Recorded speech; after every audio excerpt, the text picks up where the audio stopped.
Ladies and gentlemen, it's time we have a dialogue about Beatrix, the waifu character that I personally wanted in the roster since her debut in Versus in a cutscene. And now that she's finally playable in Rising, yeah, she's a pretty fun character. In fact, she's more fun than Vayne's lame ass. Look, let's keep it real. It is clear as day that Side Games gave Beatrix the most love than any other DLC character that is in this roster so far, excluding 2B. And if you disagree with me, just hear me out. As of right now, Beatrix is the only DLC character in this season pass that not only has her own weapon skin exclusive to the battle pass, but she even has her own costume in the pass as well. It is clear as day that they love this character. And you know what? I think I do too.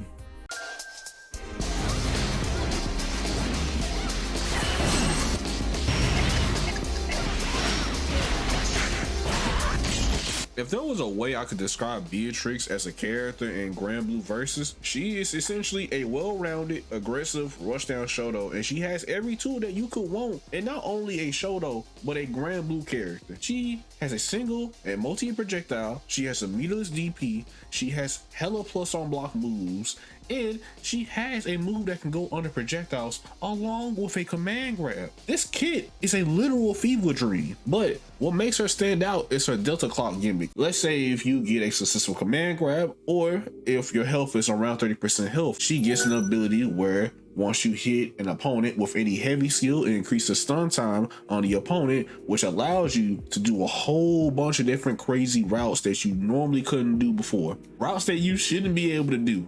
And I really want to discuss more about her tools and her kit and what makes her good, maybe some of her cons here and there, and just go from there. Let's start with her normals. Now, when it comes to her lights, her close right and crouching light are as generic as it can get, but when it comes to her far light, it's really similar to Zenos, how it has solid range, but it can be whiff on crouching opponents. That's probably one of the very few flaws about that light, but other than that, it's a good poking tool. As for her medium normals, 2M will probably be your best bet compared to 5M, just because a lot of times for 5M it can be clipped and it's a little bit stubby. Might as well just use crouching M because it has a much faster starter time and range compared to 4M, in my opinion at least. Now when we get to her heavy buttons, close heavy, it's a little bit on the generic side, but you can use this as an anti-air, and it's a decent anti-air at that.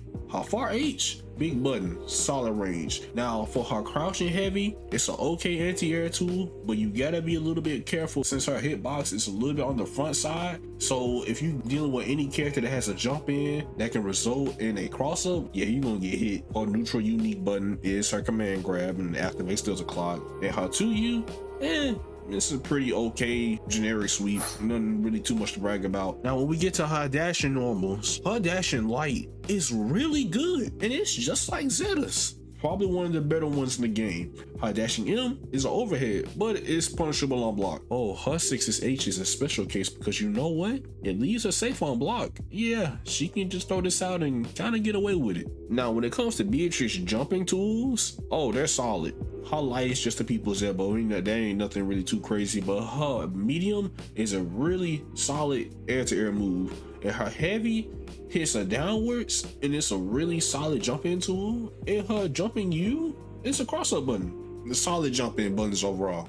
Now that we finished talking about her normals, let's go ahead and get to her special moves, starting with Star Chaser. Star Chaser alone is a solid projectile tool. All variations really, the light, medium, and heavy versions all go half screen. They all have their different startup times and uses, but you mainly will be using this tool for just pressure, stealing turns, combos, or you can even use it as a poke tool. And my favorite variation is the heavy version. Forces plus frames. It's good for chip damage. Now, one of the main drawbacks to her projectile is that there's a bit of startup to it. There will be situations where she can be clipped out. Ladies and gentlemen, we finally got a DLC character that has a meterless DP. No, this is very good. Her medium reversal is slower compared to some characters. Grand's medium reversal DP is 9 frames while hers is 12. But regardless of that flaw, it's still a good tool. A tool that you can literally combo from in the right conditions, so hey, that's always cool.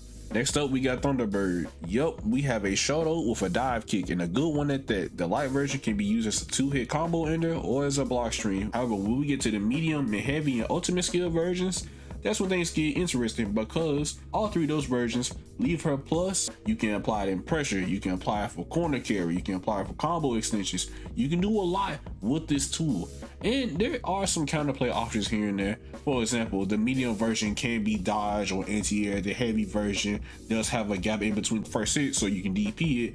The ultimate skill version, I think it's a lot harder to deal with because it kind of gels in. You can't really do anything about it. Now, if you can predict it preemptively, you can dodge it, but that's all I can really think of at the moment. In my personal opinion, Riding Free has got to be the most degenerate toolkit that she has. The light and medium versions have properties of Stroke the Big Tree, and on top of that, the heavy and ultimate skill versions have the properties of Soul's Ground Viper from Exit. You add those tools together, it can make for a dangerous combination. There's even a follow-up to all these different variations of this move. You can use these tools for either combo enders, a pressure tool, or even just getting conversions off. It just works. As much as I am gassing up this tool, there are some ways to counterplay it. For example, the light and medium versions, you definitely can grab, and if you react to it fast enough, you can hit them out. As for the heavy and ultimate skill versions, you better off dodging. When it comes to her supers, I think they're pretty standard for the most part. They can be used as either combo enders or as reversals. Mind you, they're super cool to look at, especially her SSBA. It's legit the Getsuga Tensho from Bleach, and no one can tell me otherwise. Overall, Beatrix as a character is both fun and annoying as hell to deal with. She has a very solid and well-versed toolkit on both offense and defense. She has hella plus moves, she has decent buttons, she rewards aggressive play, and she has really good damage in corner carry. And honest to God, I think that's what probably will make her a top 10 character in the near future. And you may think to yourself, Zenos, why are you saying that so early? She just came out not too long ago. She just placed first in DreamHack. This is a sign right here. That's my 2 cents on the character. How you guys feel? Leave your thoughts in the comment section. If you want to see some more Granblue content, there's a 2B video right here. Go check it out.